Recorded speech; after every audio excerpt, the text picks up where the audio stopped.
फारस की खाड़ी, एक ऐसा इलाका जहां तनाव हमेशा बना रहता है। एक तरफ है दुनिया की सबसे बड़ी मिलिट्री पावर अमेरिका, और दूसरी तरफ है ईरान, जो अपने अलग ही तौर तरीकों के लिए जाना जाता है। तो जब ये दोनों आमने सामने आते हैं तो होता क्या है, चलिए इसी को समझते हैं। ये सिर्फ आप कह सकते हैं दो सेनाओं की लड़ाई नहीं है। ये तो दो अलग अलग सोच, दो अलग अलग फिलॉसफी की टक्कर है। एक तरफ अमेरिका की वो जबरदस्त हाईटेक वॉर मशीनरी और दूसरी तरफ ईरान की कह लीजिए बिल्कुल हटके एक गुरिल्ला स्टाइल की रणनीति। ये कुछ कुछ वैसा ही है जैसे डेविड और गोलियात की कहानी का मॉडर्न वर्जन। तो चलिए सबसे पहले बात करते हैं अमेरिका के इन तैरते हुए किलों की।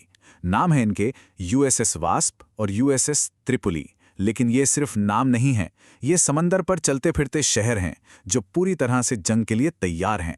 अब इन्हें सिर्फ एक एयरक्राफ्ट कैरियर समझने की भूल मत कीजिएगा। ये असल में एक पूरी की पूरी हमलावर फौज को अपनी गोद में लेकर चलते हैं। जरा सोचिए, एक जहाज और उस पर 5000 सैनिक, अपने टैंक, अपने हेलीकॉप्टर, सब कुछ लेकर सीधे दुश्मन के इलाके में उतरने के लिए तैयार। मतलब इस एक जहाज पर वो सब कुछ है जो एक हमले के लिए चाहिए होता है। F-35 जैसे फाइटर जेट्स, और वो भी ऐसे जिन्हें उड़ने के लिए रनवे तक नहीं चाहिए। अटैक हेलीकॉप्टर्स हैं, टैंक हैं, अरे यहां तक कि एक पूरा का पूरा मिलिट्री हॉस्पिटल भी इसी जहाज के अंदर है।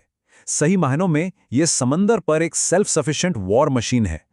अब सवाल यह है कि इतने कीमती और इतने बड़े जहाज की हिफाजत कैसे होती है? इसके लिए है CIWS, close in weapon system. इसे आप एक रोबोटिक बॉडीगार्ड की तरह समझिए। एक ऐसा बॉडीगार्ड जो 1 मिनट में 6000 गोलियां दाग सकता है। और इसका सिर्फ एक ही काम है, किसी भी आती हुई मिसाइल को हवा में ही भस्म कर देना।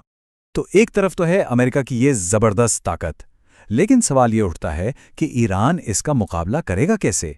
भाई सीधी लड़ाई तो हो नहीं सकती, तो फिर उनकी स्ट्रैटेजी क्या है? और यहीं पे एंट्री होती है असिमेट्रिक वॉरफेयर की।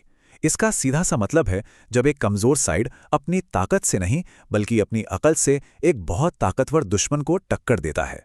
अमेरिका के बड़े बड़े महंगे जंगी जहाज़ों के जवाब में ईरान क्या इस्तेमाल करता है?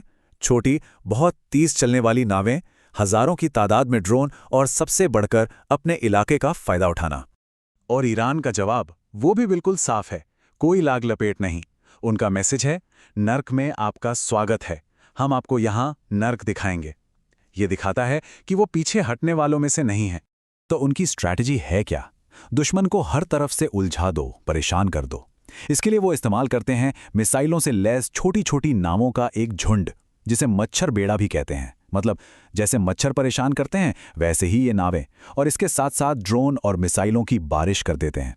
इतनी कि दुश्मन का डिफेंस सिस्टम ही कंफ्यूज हो जाए कि किसे रोकें और किसे जाने दें। और अब बात उन दावों की जो सच में चौंकाने वाले हैं। इस विश्लेषण के मुताबिक ईरान की यह स्ट्रैटेजी सिर्फ कागज पर नहीं है, बल्कि असल में काम भी कर रही है। दावा ये किया जा रहा है कि ईरान ने अमेरिका के कुछ सबसे एडवांस्ड फाइटर जेट्स को मार गिराया है। इसमें F-15 ईगल, A-10 वार्थॉग और यहां तक कि स्टेल्थ F-35 भी शामिल है। अगर इन दावों में जरा भी सच्चाई है तो ये एक बहुत बड़ा गेम चेंजर है। तो सवाल वही है कि आखिर वो ये कर कैसे पाते हैं? देखिए, नॉर्मली जब कोई मिसाइल जेट के पीछे लगती है तो पायलट फ्लेयर्स छोड़ता है। ये फ्लेयर्स बहुत गर्म होते हैं और मिसाइल को कंफ्यूज कर देते हैं। लेकिन दावा ये है कि ईरान की जो नई मिसाइलें हैं वो इस धोखे में नहीं आती।